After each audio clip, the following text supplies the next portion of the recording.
మన ప్రభువు అయిన యేసుక్రీస్తు నామములో మీ అందరికీ నా హృదయపూర్వకమైన వందనాలు.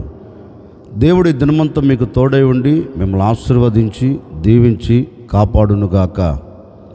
పరిశుద్ధ గ్రంథంలో నుండి దినవృత్తాంతాల మొదటి గ్రంథం 28వ అధ్యాయం 9వ వాక్యాన్ని నేను చదువుతూ ఉన్నాను.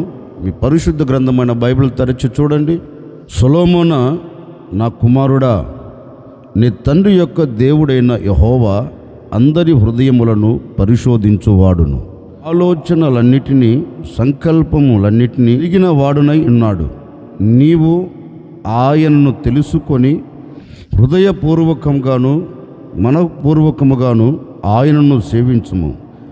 ఆయనను వెదికిన ఎడల ఆయన నీకు ప్రత్యక్షమగును.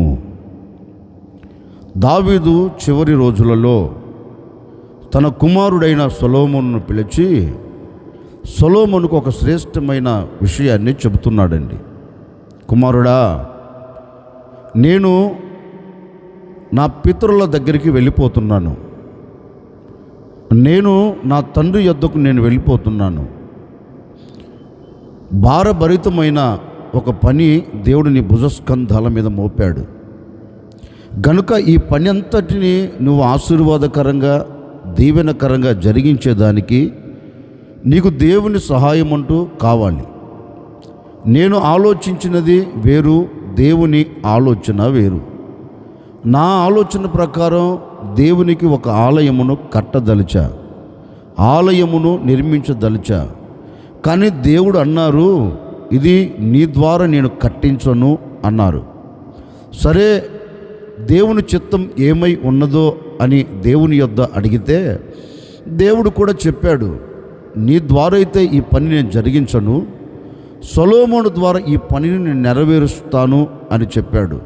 గనుక బాధ్యత కలిగిన వాడనై నీకు ఒక ఆజ్ఞపూర్వకముగా నేను కొన్ని విషయాలు చెబుతాను, జాగ్రత్తగా విను అని తన కుమారుడైన సొలొమోనును పిలిచి సొలొమోనుతో ఈ మాట అంటున్నాడు. చూడు, నీవు ఆ పని ప్రారంభించేదానికి నీ బలము ద్వారా ప్రారంభించవద్దు, నీ శక్తి ద్వారా నీవు దానిని కొనసాగించవద్దు, ఏ మనిషిని ఆలోచన ద్వారా నీవు ఆ పని ప్రారంభించవద్దు. నేను ఉన్నా ఏ మనిషి ఆలోచన ద్వారా నువ్వు అది ప్రారంభించవద్దు. గనుక ఒక తండ్రిగా బాధ్యత కలిగిన వాడనై నేను నీకు విషయాలన్నీ చెబుతున్నాను అని విషయమంతటినీ సొలొమోనుకు చెప్తున్నాడు. నీవు ఈ పని ఆశీర్వాదకరంగా జరిగించాలి అంటే నీవు చేయవలసినది ఒకటే. ఎందుకంటే ఆయన ఎవరు? సర్వశక్తి కలిగిన దేవుడు.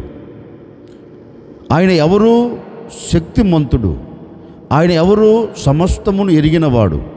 మనిషి హృదయంలో ఆలోచన పుట్టక తొలికే ఆలోచన ఎరిగిన దేవుడు ఆయన. గనుక సమస్తమును ఆయన ఎరిగాడు గనుక, మనిషి ఆలోచనను ఆయన ఎరిగాడు గనుక ఆయనకు మరుగైనదంటూ ఏమీ లేదు. గనుక నీవు చేయవలసినది ఏంటి అంటే, నీవు హృదయపూర్వకముగాను దేవుని సన్నిధిలోనికి వెళ్ళి మనస్ఫూర్తిగా నీవు మనసారా ప్రభువుని వెదకగలిగితే, ప్రభు యొద్దకు వెళ్ళి ఆయనను వెతికి ఆయన ఆలోచన తీసుకోగలిగితే తప్పక ఆయన నీకు ప్రత్యక్షమవుతాడు. ఆయన నీకు ప్రత్యక్షమై నీ ఎడల అద్భుతమైన కార్యం జరిగిస్తాడు అని దావీదు ప్రియమైన కుమారుడైన సొలొమోను పిలిచి ఈ మాట చెప్పాడు. దయచేసి నీవు ఎక్కడికి వెళ్ళవద్దు. నీకు ఏ ఆలోచన కావాలి అన్నా, ఇది ఎలా ప్రారంభించాలి అన్నా, భారభరితమైనది నీవు ముందుకు తీసుకొని వెళ్ళాలి అన్నా, నీకు ఆలోచన కావాలి అన్నా, నీవు తిన్నగా ఎక్కడికి వెళుతావంటే మనస్ఫూర్తిగా దేవుని యొద్దకు వెళ్ళి ఆయనను వెతుకు. అయ్యా, ఈ పని నీవు నాకు అప్పగించావు, ఈ పనిని నేను సంపూర్తి చేయాలి గనుక నీవు నాకు ప్రత్యక్షముగా, నేను హృదయపూర్వకంగాను మనస్ఫూర్తిగాను నిన్ను వెతుకుతున్నాను, సహాయము చేయవా అని నువ్వేం చేయాలంటే దేవుని యొద్దకు వెళ్ళి నీవు ఆయనను వెతకిన ఎడల ఆయన నీకు ప్రత్యక్షమవుతాడు అని దావీదు సొలొమోనుతో చెప్పాడండి. ఈ సొలొమోను కూడా దేవుని మనస్ఫూర్తిగా వెతికినట్లుగాను, దేవుని సన్నిధిలోనికి వెళ్ళి ఆయన ఆలోచన తీసుకొనినట్లుగాను పరిశుద్ధ గ్రంథంలో చక్కగా రాయబడింది. ఈ పూట నేను మీతో చెప్పాలి అనుకున్న నా దేవుని సందేశం ఏంటి అంటే, మరి ఇప్పటి వరకు నీవు పూర్ణ హృదయముతోనూ నీవు మనస్ఫూర్తిగాను నీవు ఆయనను వెదకలేదేమో. నీకు కలిగిన భారభరితమైన పనుల వలన నీవు మనస్ఫూర్తిగా ఆయన యొద్దకు వెళ్ళలేకపోయావేమో. నీకు కలుగుతున్న బాధను బట్టి, నీకు కలుగుతున్న కష్టమును బట్టి, నీకు కలుగుతున్న నష్టమును బట్టి నీవు చేయవలసినది ఏంటి అంటే, ఎక్కడికెక్కడికో ఎవరినంటే వారిని నువ్వు వెదకవలసిన అక్కరలేదు. ఆ వ్యక్తి దగ్గరికి వెళితే ఆ వ్యక్తి నాకు న్యాయం చేస్తాడు, ఆ వ్యక్తి దగ్గరికి వెళితే నాకు ప్రయోజనం కలుగుతుందని వారిని వీరిని వెతుక్కుంటూ వెళుతున్నావు. అందుకే నీ భారం అలాగే నిలిచి ఉంది. అందుకే నీ భారభరితమైన జీవితం భారంగా కొనసాగించుకుంటూ వెళ్తున్నావు. అందుకే ఈ ఉదయకాల సమయంలో ప్రభు చెప్తున్నాడు, ఈ మాటలు వింటున్న సర్వ సమాజమా, నీ భారం నీ మీద నుండి తొలగిపోవాలి అంటే, నీ భారం నీకు సులువుగా మారాలి అంటే నీవు దేవుని యొద్దకు వెళ్ళి ఒక ఆలోచన తీసుకోవాలి. నీవు దేవుని దగ్గరికి వెళ్ళి ఆయనను వెతకాలి. ఆయన ప్రత్యక్షమయ్యేంత వరకు నీవు ఆయనను వెతికితే ఎలా వెతకాలి? ఏదో వెతుకుతున్నాను కదా అన్నట్లుగా కాదండి, ఏదో వెళ్ళాను వెతికాను అన్నట్లుగా కాదండి. మనస్ఫూర్తిగా నీ హృదయపూర్వకముగా ఈరోజు తప్పక నేను దేవునిని వెతుకుతాను, ఆయన నాకు ప్రత్యక్షమవుతాడు అనే ఒక నమ్మకముతో నీవు ఆయనను వెతకగలిగితే ఆయన నీ ఎదుట ప్రత్యక్షమవుతాడు. ఆయన నీ ఎదుట ప్రత్యక్షమయ్యాడు అనుకోని నీ భారభరితమైన జీవితం సులువుగా మార్చబడుతుంది. నీ ఎదుట నిలబడిన భారాలు తొలగిపోతాయి. ఎందుకంటే ఆలోచన ఇవ్వగలిగిన దేవుడు నీతో ఉన్నాడు కదా, ఆలోచన ఇవ్వగలిగిన దేవుని నువ్వు వెతికావు కదా, ఆలోచన ఇవ్వగలిగిన దేవుని పాదాలను పట్టుకున్నావు కదా. మరి ఆయన నిన్ను ఎందుకు విడిచిపెడతాడు? నీకెందుకు దూరం అవుతాడు? నీకు దూరము కాకుండా నీవు ఆయనను వెతికావు గనక ఆయన నీ ఎదుట ప్రత్యక్షం పరచబడుతాడు. అందుకని ఈ ఉదయకాల సమయంలో నువ్వు చేయవలసినది ఏంటి అంటే, మనస్ఫూర్తిగా నీవు ఆయనను వెతకాలి. ఆయనను వెతికితే ఆయన నీ ఎదుట ప్రత్యక్షమై నీకు కావలసిన ప్రతి దీవెన ఆయన నీ చేతులకు అప్పగిస్తాడండి. అందుకే దావీదు సొలొమోనుతో అంటున్న మాట, నీవు మనస్ఫూర్తిగా హృదయపూర్వకముగా నీవు దేవుని దగ్గరికి వెళ్ళి ఆయనను వెతుకు, ఆయన నీకు ప్రత్యక్షమవుతాడు, ఈ రాజ్య పరిపాలన విషయంలో నీకు ఆలోచన చెబుతాడు అని సొలొమోనుకు దావీదు చెప్పినట్లుగా ఒక సేవకుడిగా ఈ ఉదయకాల సమయంలో నేను మీతో కూడా చెప్తున్నానండి. నీకు కలిగిన ప్రతి విషయములో, నీవు ఆలోచిస్తున్న ప్రతి దాని విషయంలో నీవు దేవుని యొద్దకు వెళ్ళి ఆయనను వెతకగలిగితే తప్పక సొలొమోనుకు ప్రత్యక్షమైన దేవుడే నీకు ప్రత్యక్షం కాబోతూ ఉన్నాడు. మరి ఆయనను వెతకాలి అన్నారు కదా, ఆయనను మనం ఎలా వెతకాలి?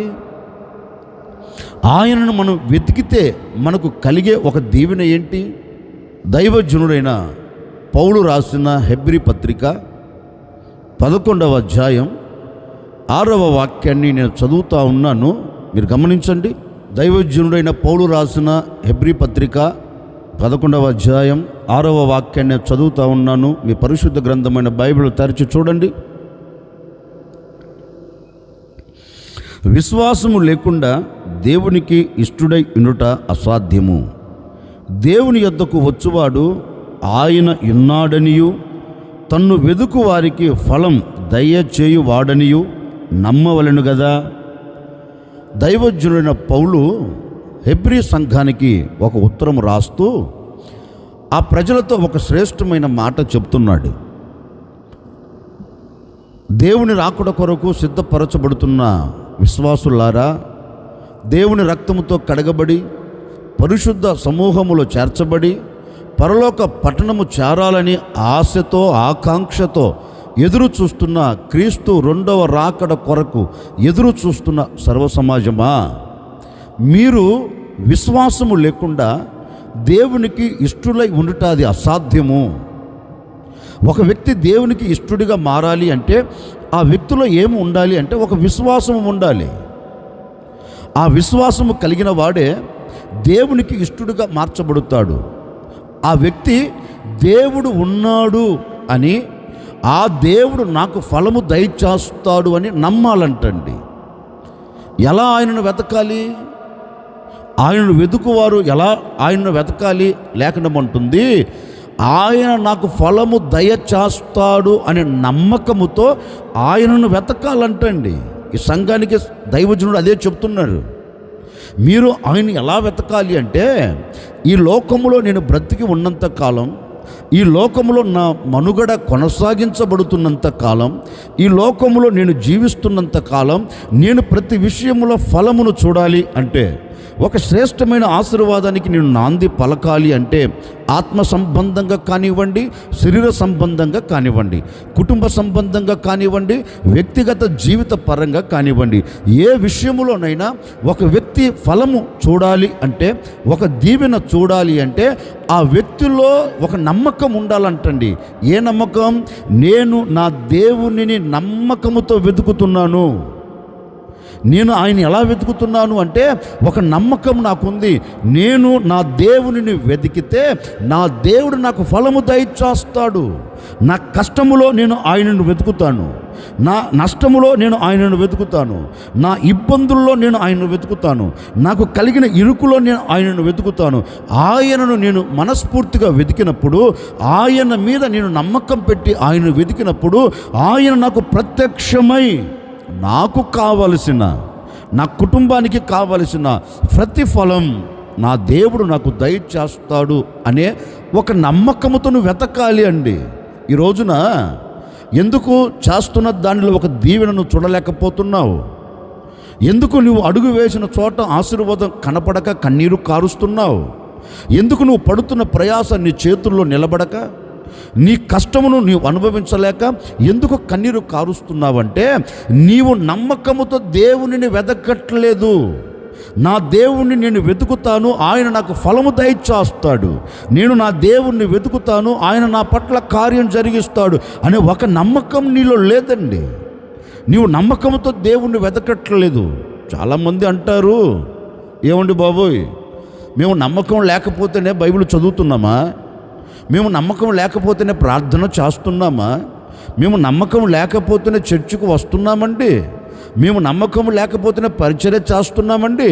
మేము నమ్మకం లేకపోతేనే అన్ని విషయాల్లో మేము పాలు పొందుతున్నామండి? నమ్మకం ఉండబట్టే కదండి మేము అన్ని విషయాల్లో పాలు పొందింది. నమ్మకం ఉండబట్టే కదా మేము మందిర విషయాలలో అన్నిటిల్లో మేము పాలు పొందేది. నమ్మకం లేకపోతే మేము పాలు పొందాం కదా అంటారు చాలామంది. నిజమే, మీరు అన్ని విషయాల్లో పాలు పొందుతున్నారు, ఆరాధనలో పాలు పొందుతున్నారు, వాక్యము చదివే విషయంలో మీరు నమ్మకంగా ఉన్నట్లు ఉన్నారు, ప్రార్థించే విషయంలో మీరు నమ్మకంగా ఉన్నారు. కానీ ఎలా అంటే, మనస్ఫూర్తిగా నీవు నమ్మి దేవుని యొద్దకు రావట్లేదు. నీవు మనస్ఫూర్తిగా దేవుడిది చేస్తాడు అని నమ్మి నీవు ఆరాధనలో పాలు పొందట్లేదండి. ఏదో ఆనవాయితీగా రావాలి, ఏదో ఆనవాయితీగా చర్చిలో కూర్చోవాలి, ఏదో ఆనవాయితీగా బైబిల్ చదవాలి, ఏదో ఆనవాయితీగా ప్రార్థన చెయ్యాలి అన్నట్లుగా నీ మనుగడను కొనసాగించుకుంటున్నావు. కానీ మనస్ఫూర్తిగా ఏ ఒక్కరోజైనా ఒక దాని విషయము నమ్మి దేవుని యొద్దకు వచ్చి ఏ రోజైనా వెతికావా దేవునిని? నాకు ఈ కష్టం కలిగింది కదా, ఈ కష్టములో నేను నా దేవునిని వెతకాలి, నాకు ఈ నష్టం కలుగుతూ వచ్చింది కదా, ఈ విషయంలో నేను దేవునిని వెతకాలి అని ఏ ఒక్క రోజైనా దేవుని యొద్దకు వెళ్ళి మనస్ఫూర్తిగా నీకు కలిగిన దానిని బట్టి వెతికిన రోజు ఒక్కటైనా ఉందండి? ఆ రోజు లేకనే కదా, మనస్ఫూర్తిగా దేవునిని వెతికిన రోజు లేకపోబట్టే కదా ఈనాటి వరకు ఏ ఫలమును అనుభవించలేకపోయావు, ఏ ఆశీర్వాదాన్ని అనుభవించలేకపోయావు. కష్టపడినది నీ చేతుల్లో నిలబడట్లేదు, కష్టపడినది చినిగిపోయిన సంచిలో వేసినట్లు అయిపోతుంది. ఎంత ప్రయాసపడినా ప్రయాసకు తగిన ప్రతిఫలము కలగక కన్నీరు కారుస్తూ ఆయాసపడుతూ జీవిత మనుగడ ఎలా ముగించుకుంటున్నావు? దినదినము కష్టముతోనే ముగించుకుంటున్నావు కదా, నష్టముతోనే ముగించుకుంటున్నావు కదా. వీటన్నిటికీ ప్రబలమైన కారణం ఏంటి? వాక్యం ఉంటుంది, నీవు నమ్మకముతో ఫలము దయచేస్తాడు అనే నమ్మకంతో ఆయన్ను వెతకట్లేదు. వెతకకపోయినందువలన ఇన్ని అనర్థాలు జరిగాయి.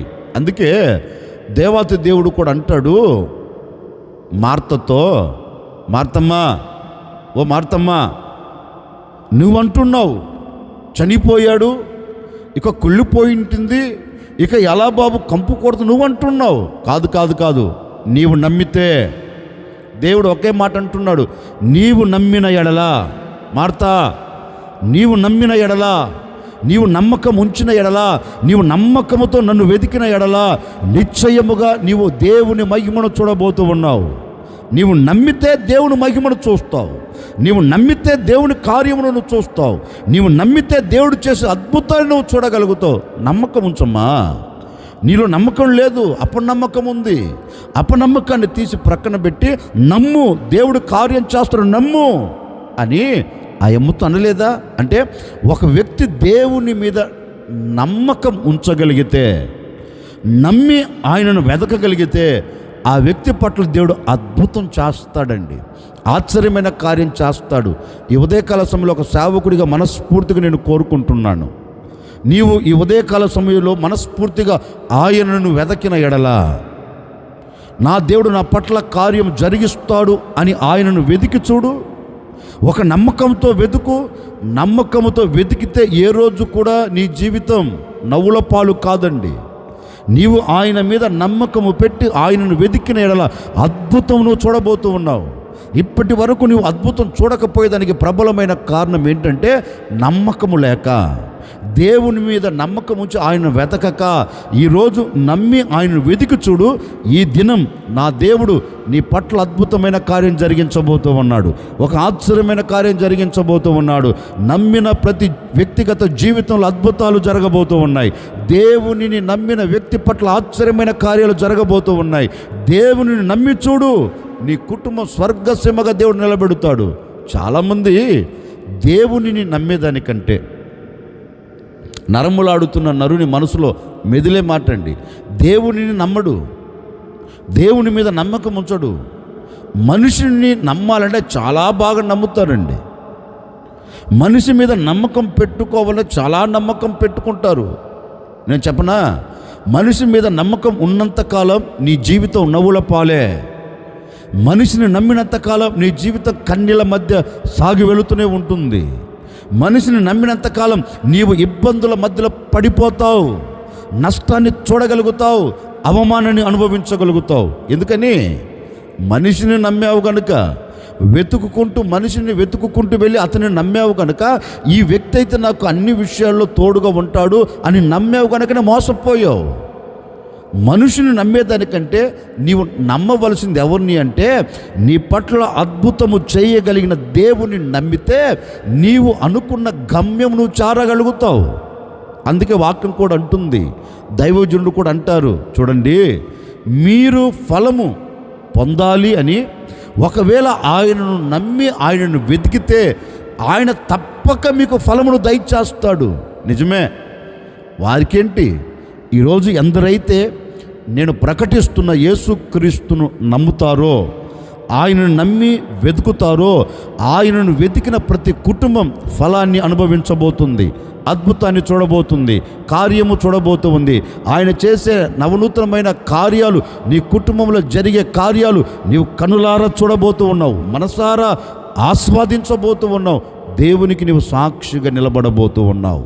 అందుకని నీవు ఆయన ఎలా వెతకాలి అంటే, నాకు ఆయన ఫలము దయచేస్తాడు అని నమ్మకముతో నీవు ఆయనను వెతికితే తప్పక ఆయన నీకు ప్రత్యక్షమై నీకు కావలసిన ఆశ్చర్యమైన కార్యాలు, నీవు చూడవలసిన అద్భుతమైన కార్యాలు, నీవు పొందుకోవలసిన ప్రతి మేలును ఆయన నీకు దయచేసి నిన్ను ఆశీర్వాదకరంగా సమాజంలో నిలబెడతాడు.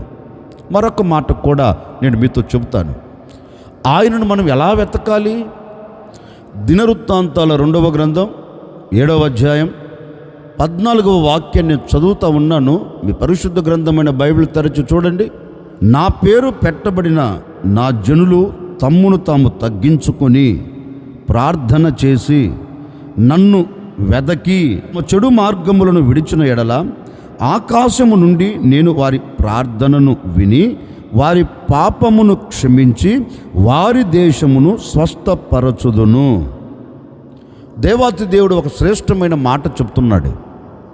చూడు, నా పేరు పెట్టబడిన నా జనులు తమ్మును తాము తగ్గించుకొని నా సన్నిధిలోనికి వచ్చి వారికి కావలసిన దాని నిమిత్తం నన్ను వెదకి నా సన్నిధిలో ప్రార్థించిన ఎడల నేను వారి దేశమును స్వస్థపరుస్తాను, వారి పాపములను క్షమిస్తాను, చెడు మార్గములు విడిచి వారు నన్ను వెతకాలి అని దేవాతి దేవుడు చక్కని మాట చెప్తున్నారండి. నిజమే, తాము తగ్గించుకొని అంటే వినయము కలిగి, ఏ వ్యక్తి అయితే వినయముతో దేవునిని వెతుకుతాడో ఆ వ్యక్తికి దేవుడు ప్రత్యక్షమవుతాడు.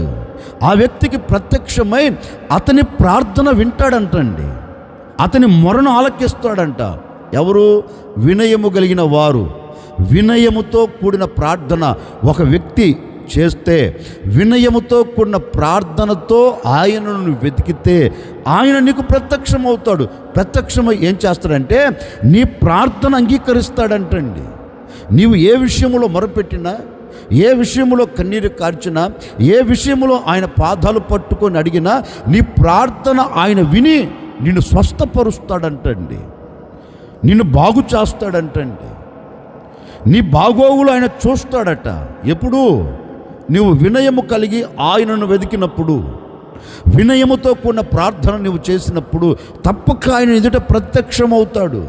ఈ రోజున మన కంటికి కరువైనది, మన మనసులో మెదలకపోయిన మాట ఏంటంటే, నేను నా దేవుని సన్నిధిలోనికి వినయము కలిగి వెళ్ళాలి, వినయముతో కూడిన ప్రార్థనతో నేను ఆయనను వెతకాలి.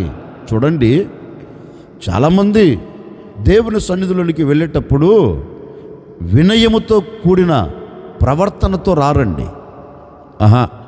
దేవుని మందిరంలో కూర్చున్నప్పుడు వినయముతో దేవుని మందిరంలో కూర్చోరండి. ఇది దేవుని సన్నిధే, ఈ పరిశుద్ధుడైన దేవుడు సంచరించే స్థలము కదా, పరిశుద్ధుడైన దేవుడు నివాసం చేసే స్థలము కదా. ఈ స్థలములో నేను వినయము కలిగి బ్రతకాలి, వినయము కలిగి ప్రవర్తించాలి అనే మాట ఈ రోజున మనిషి హృదయంలో మెదలట్లేదు. ఏదో వస్తున్నాను, ఏదో వెళుతున్నాను, దేవుని సన్నిధిలోకి వస్తున్నాను వెళుతున్నాను అన్నట్లుగా ఉన్నాడు. కానీ నేను దేవుని సన్నిధిలో వినయము కలిగి బ్రతకాలి అనే ఆలోచన కరువైపోయిందండి, కరువైపోయింది. అందుకే కదా దేవుడు ఏ విషయంలో కూడా నీ మొర వినట్లేదు. నీలో వినయం లేదు కదా, గర్వంతో కూడిన మనసుతో నిలబడ్డావు కదా, గర్వంతో కూడిన మనస్తత్వం కలిగి బ్రతుకుతున్నావు కదా, అహంకారపు మత్తుతో దేవుని సన్నిధికి వస్తున్నావు కదా. అందుకే దేవుడు నీ ప్రార్థన వినటం లేదు. అందుకని ఈ దినము నుండి నీవు చేయవలసినది ఏంటో తెలుసండి, వినయము కలిగి దేవుని సన్నిధిలోనికి వచ్చి ఎప్పుడైతే నువ్వు దేవునిని వెతుకుతావో తప్పక నా దేవుడు నీకు ప్రత్యక్షము కాబోతూ ఉన్నాడు.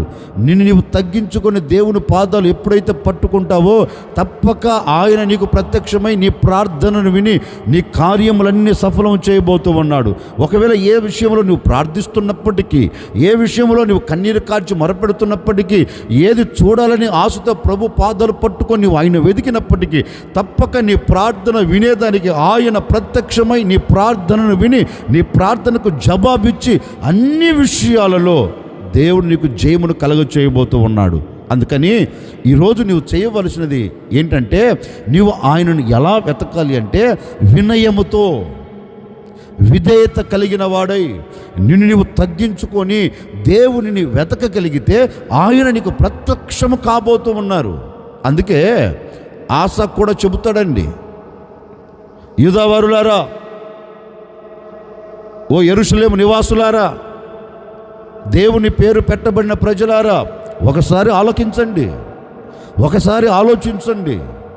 ఎందుకంటే దేవుడు మనకు ప్రత్యక్షము కావాలి అంటే, దేవుడు మన ఎదుటికి దిగివచ్చి మన ఎదుట నిలబడిన శత్రువులు తారుమారు అవ్వాలి అంటే, శత్రువుల మీద మనం జయము చూడాలి అంటే, మీ పూర్ణ హృదయముతో మిమ్మల్ని మీరు తగ్గించుకొని వినయము కలిగిన వారై దేవుని పాదాలు పట్టుకొని ఆయన సన్నిధిలో మీరు మొరపెట్టిన ఎడల, చక్కని మాట అంటున్నాడండి. మీరు చేసే ప్రార్థన ఎలా ఉండాలంటే వినయముతో కూడినదై, తమ్మును తాము తగ్గించుకొని దేవుని సన్నిధిలో అణిగి మణిగి మీరు దేవుని చేతులకు అప్పగించుకొని ఆయనను వెతికిన ఎడల తప్పక ఆయన మీకు ప్రత్యక్షమవుతాడు. ఏదో అహంకారపు మత్తుతో, భక్తి అనే గర్వంతో, ఒకవేళ మీరు ఆయనను వెతికారనుకో ప్రత్యక్షం కాడు. ఆయన ఎవరు? అహంకారులను ఎదిరించగలిగిన వాడు, దీనులకు కృపను దయచేయగలిగిన వాడు. మరి ఆ దీనత్వము కలిగి, అహంకారముతో కాకుండా దీనత్వము కలిగి, విధేయత కలిగి మీరు దేవుని పాదాలు పట్టుకొని మొరపెడితే నిశ్చయముగా ఆయన మీకు ప్రత్యక్షమవుతాడు అన్న మరుక్షణమేనండి ఈ దేవుని పేరు పెట్టబడిన ప్రజలందరూ ఏం చేశారో తెలుసా? తమ్మును తాము తగ్గించుకొని దేవుని సన్నిధిలో విధేయత కలిగి దేవుని పాదాలు పట్టుకొని మొరపెడితే ఆకాశము నుండి ఆయన వీరి స్వరమును విన్నాడు, వీరి మొరను విన్నాడు. విన్న దేవుడు వీరి యొద్దకు దిగి వచ్చి ఒక అద్భుతాన్ని చేశాడు. వీరు దేని నిమిత్తమైతే మొరపెట్టాడో ఆ కార్యం వారి ఎదుట జరిగించాడు. మరి నేను అనే మాట, వినయము కలిగి విధేయత కలిగి తమ్మును తాము తగ్గించుకొని వారు దేవుని పాదాలు పట్టుకొని మొరపెడితే వారి ఎదుట ప్రత్యక్షమైన దేవుడు మరి నీ ఎదుట ఎందుకు ప్రత్యక్షం కావట్లేదు?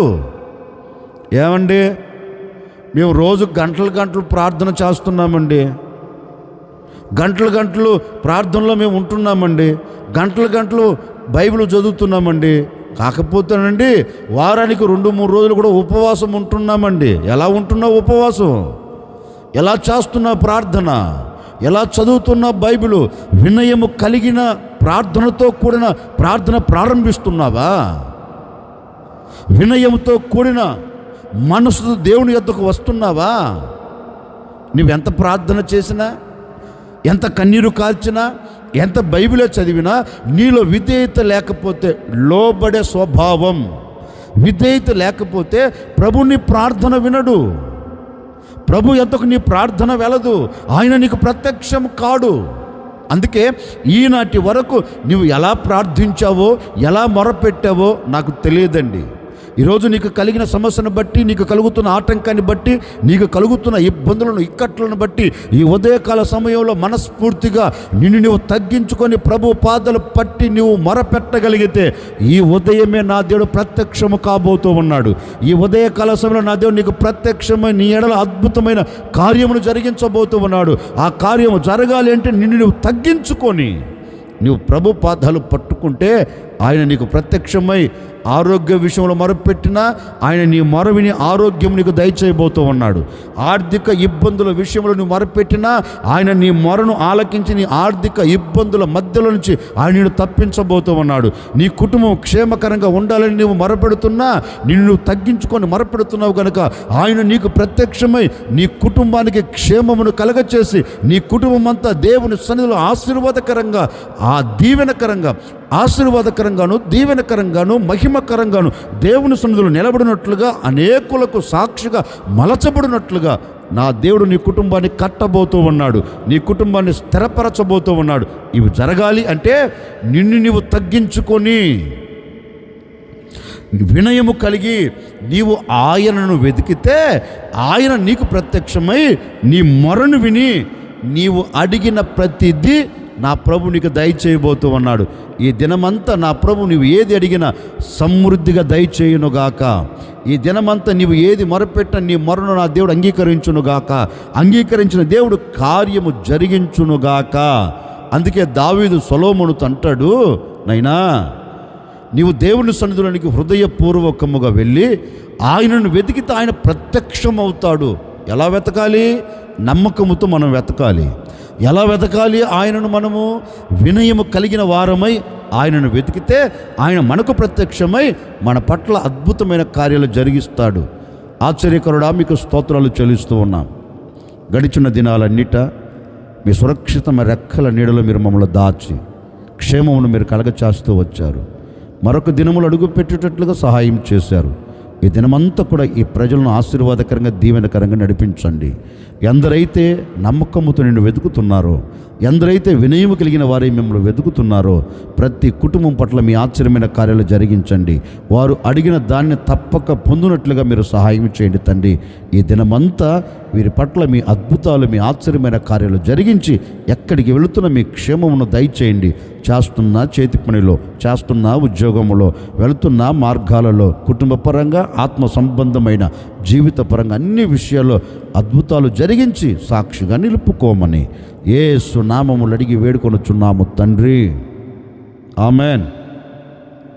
ఈ దినమంతా నా ప్రభు మీకు తోడై ఉండి మిమ్మల్ని ఆశీర్వదించి మీరు ఆయనను వెదికినేలా తప్పక మీకు ప్రత్యక్షమై మీ అవసరాలన్నీ నా ప్రభు తీర్చునుగాక.